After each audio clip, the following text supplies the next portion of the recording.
Here we are about to start vector analysis for class 11 students. The initial part for vector, which we all know, is addition of vectors. Addition of vectors for class 11, when we start, it is from the triangle law of addition, which is that if you take vector A and vector B as the two vectors which are to be added, then triangle law of addition of vector says that two sides of a triangle taken in order means it's starting from here, ending here, and then from here another vector is starting to B. So in directional manner, the two vectors are aligned at some angle called theta. Okay. So what is the triangle law of addition? The triangle law of addition is two vectors taken in order when shown by two sides of a triangle. Then the third side of the triangle taken in opposite order, that is this is the opposite order. You see, it started here, ended here, and started here, ended here. Then the last side, it was taken in the opposite order. It didn't start here. That's why it is said in opposite order. Students have problem when they learn the law. Then our vector is the vector sum of A and B. This is how they show the triangle law of addition. Okay. Now in this triangle law of addition, whatever values are there, it's all there in the book that you follow, whichever board you are. It may be CBSE or ICSC or ISC or higher secondary. The main thing is what you actually know is the value R. We need modulus of R. That means this is just the vector addition. R is equal to A plus B. And always remember, it is never A plus B in the algebraic manner. This theta angle is very important, which is the direction, which determines the direction between vector A and vector B. Alright. So vector R, the value of the resultant of A and B, is root over of A square plus B square plus 2AB cos theta. Okay. So this is vector R. This is already done in the book that you follow. Now another important aspect is how is this resultant related in direction with A?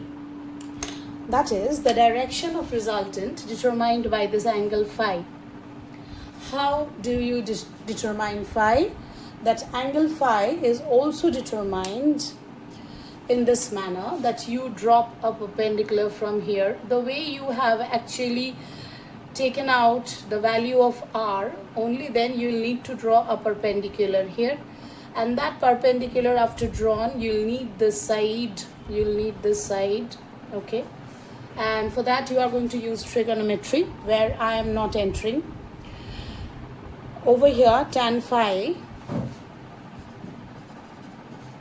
is, the formula is B sine theta by A plus B cos theta, okay. The tan phi angle is B sine theta by A plus B cos theta. Okay. So now if you need how you derive these two values, how you derive, the whole derivation can be done very easily. For that I can give a separate video.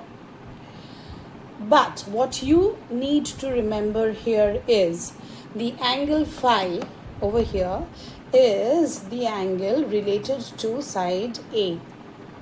Why am I pressing on this?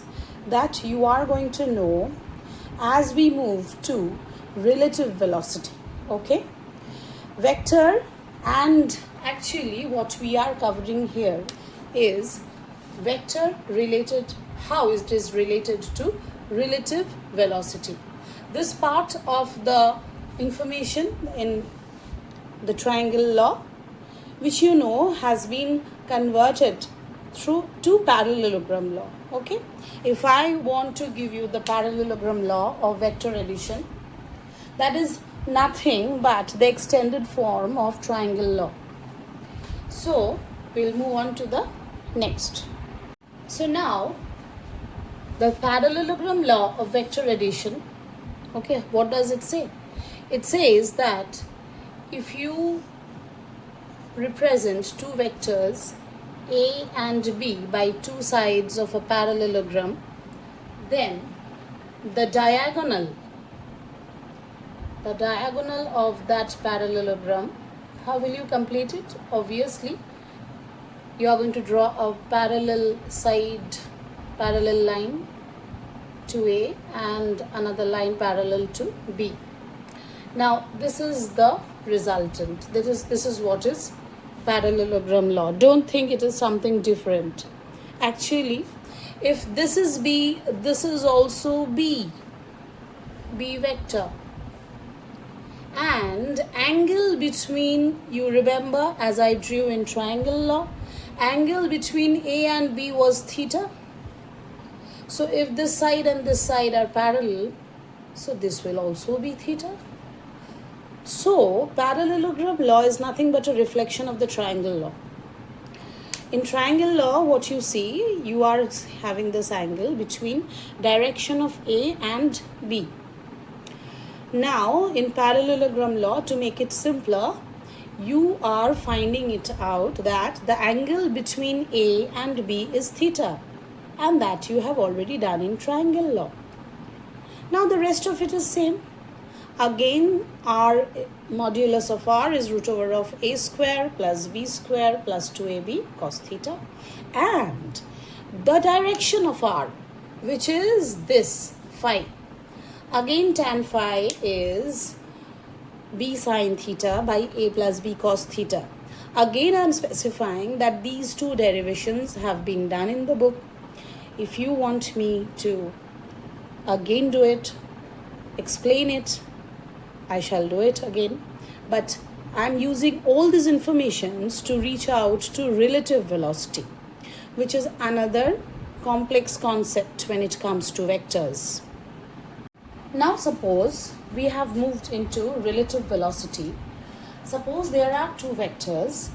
When we actually calculate relative velocity, as you already know, that suppose there are two objects moving in the same direction with some, suppose, velocity VA and velocity VB. Suppose two objects are moving, two objects A and B are moving in the same direction as VA and VB. Now when you calculate the relative velocity of A with respect to B, we write it as VAB, and vectorially we write it as VA minus VB. Okay, now this relative velocity, actually you can imagine that when two trains are moving in the same direction, then what happens is that the relative velocity, when you calculate, suppose you are in this train observing this one, it doesn't happen that the two trains pass each other very quickly. Why? As because they are moving in the same direction. And when you calculate the velocity of some object with respect to some other object, in physics actually you consider that object momentarily at rest at that moment. Now this formula VAB, it is a vector subtraction. Can you see that? So it's VA minus VB. You have already done in your lower classes. When two trains are moving in the same direction, to calculate their velocities, you deducted one from the other. All right. Now suppose You remember, I know, that if suppose some train is moving in this direction and another train is moving in this direction. Suppose this is VA and this is VB. And now you see they are moving in the opposite direction. Alright, VA and VB. So the matter is, if they are moving in this direction, now just imagine when you are in some other one train and another train crosses you in the opposite direction, it passes like that whoosh. Alright? Why does that happen? Then how do you calculate the relative velocity here? Now let me explain you the thing. Always remember, when you are adding up two vectors or subtracting two vectors, they must be unidirectional. Now that you have found VAB when they are in the same direction, the formula doesn't change here. The formula here is also the same. Now, only the direction of B is in the opposite direction, which you cannot take as VB. To take VB, you have to make it unidirectional like VA. I mean to say that here when you subtract VB from VA, you have to consider VB moving in the opposite direction with a minus sign.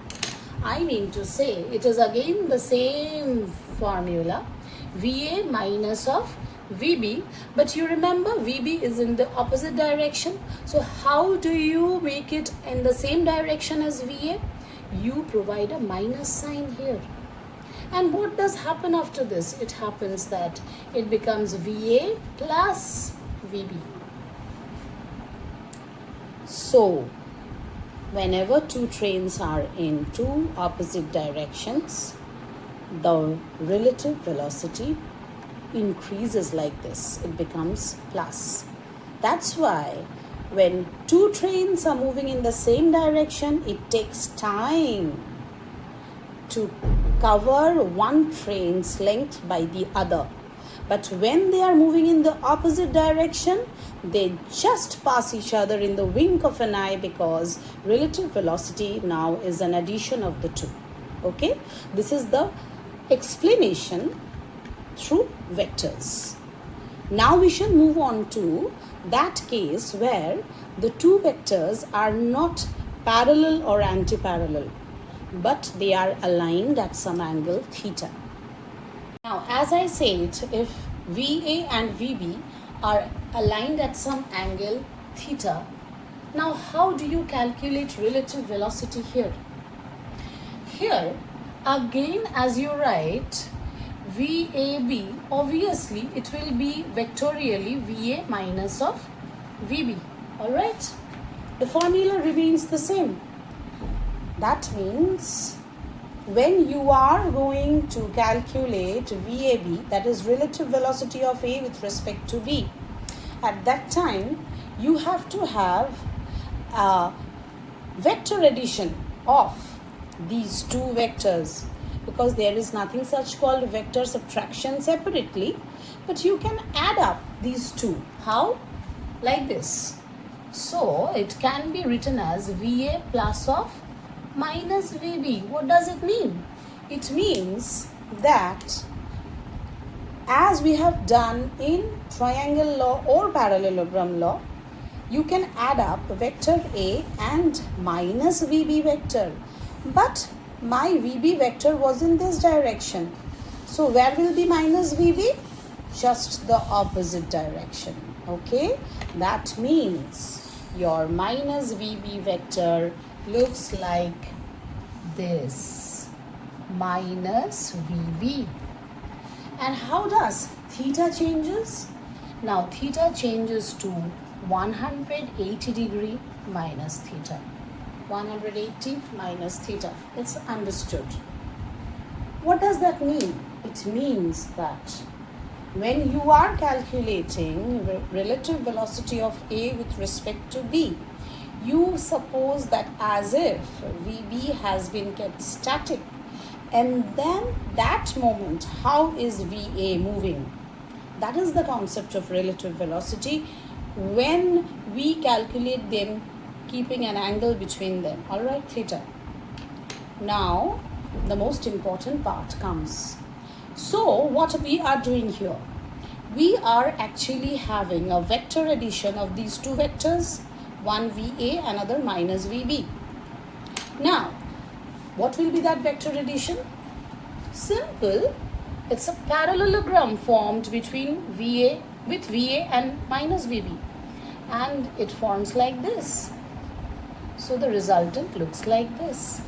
So this is actually VAB. This is actually VAB. Got it? What does that mean? It means that if we can imagine, suppose two ships start from this point, one in this direction, another in this direction, and somebody asks you to find the velocity of A with respect to B. That means you are considering B to be static at this point.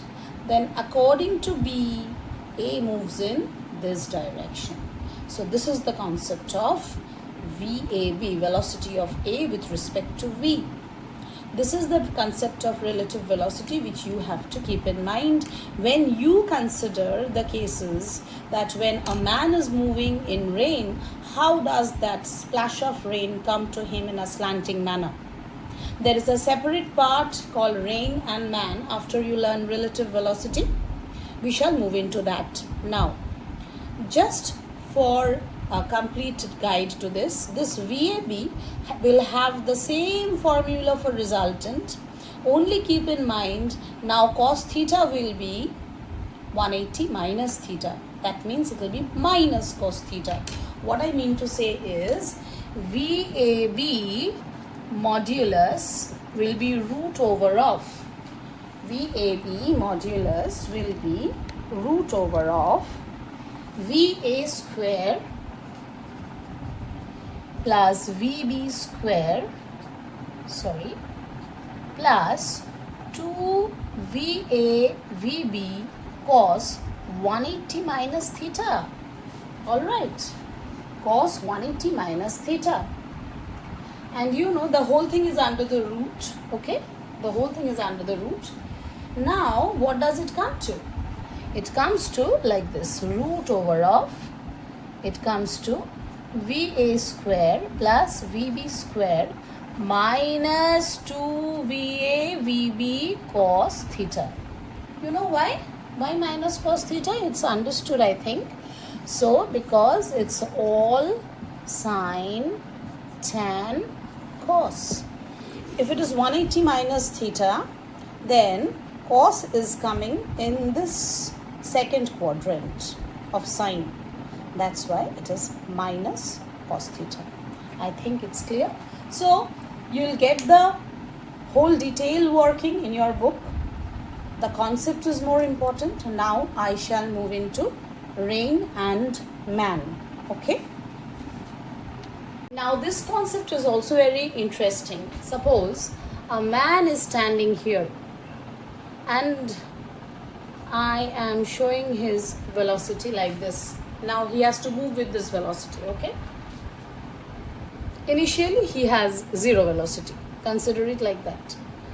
And rain, obviously, this is how rain is falling. We are, okay?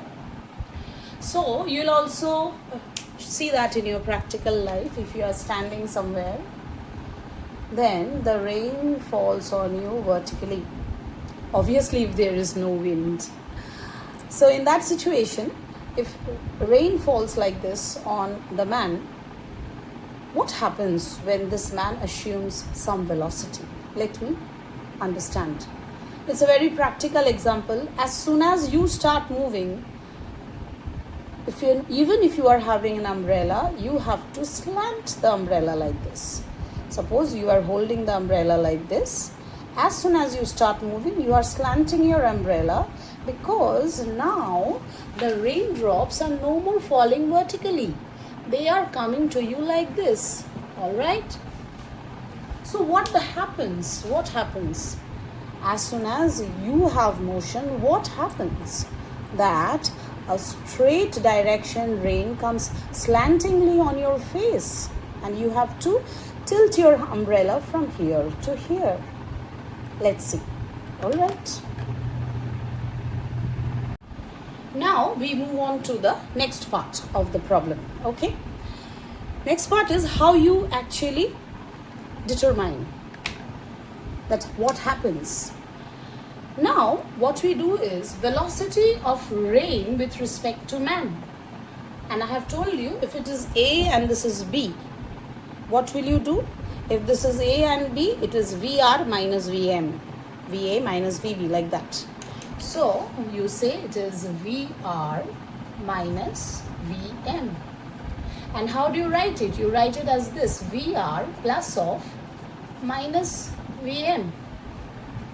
That means you have to have two vectors where Vm will be in the minus form and VR in its own form, and you have to add up these two vectors. Let's learn the process. So what is the matter? The matter is after the preliminary explanation, we move on to this part. When man starts moving with velocity Vm, man starts moving, and rain falls on him like this. This is velocity of rain. Now what do you need to do? This is velocity of rain, okay? And what do you need to do? What you need to do is, for velocity of rain, you need to do is the final velocity. Velocity of rain with respect to man means VR plus of minus Vm. Now draw minus Vm. If Vm is in this direction, if the man is moving in this direction, minus Vm will be this. This is minus Vm. This is how you do it, okay? You may think, why am I doing it? This is the method of finally finding out that how the rain's direction gets modified. Now, how it will be done? Now, VR and Vm, if they form the two sides of a parallelogram, obviously you can see it's going to be a rectangle here. Then the diagonal will be VRM. That means what? The rain that was falling like this, the rain that was falling on the man when he was static here, as soon as the man started moving, the rain started coming like this. Got it? This is how you would do it. And how do you calculate? It's very easy. You know the direction is 90 degree. So obviously this will also be 90 degree. So here there is no problem at all in the mathematical form of calculation. VRM modulus is nothing but root over of VR square plus minus Vm square. So I am writing it as Vm square. So it's a complete root over of these two squared up velocities added up. Now someone asks you, what is the direction of rain? Obviously the direction will be shown through what? The direction will be shown from the vertical. From the vertical, all right? The direction will be shown from the vertical. How do you do it?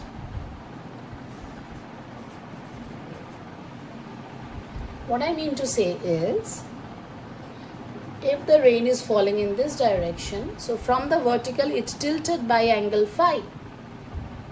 So if that is phi, this is also phi. And if this is Vm, minus Vm, and then this will also be minus Vm. Don't take the value of minus. Minus is showing the direction only. To calculate phi here, since you know this is 90 degree, we can directly do it as tan phi. Alright? We can directly do it as tan phi. And how you do it?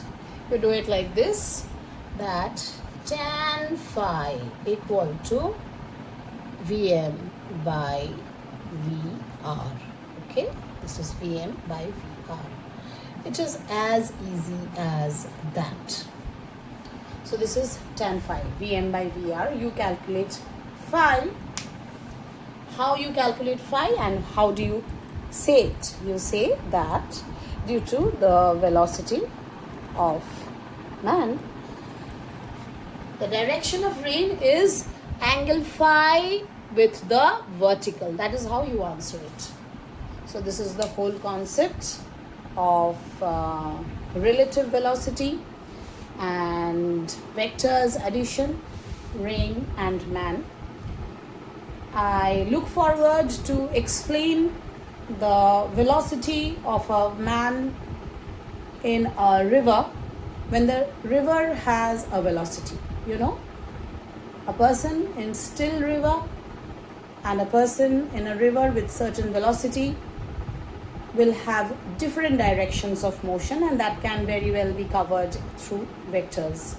So looking forward to another class on vectors. Thank you.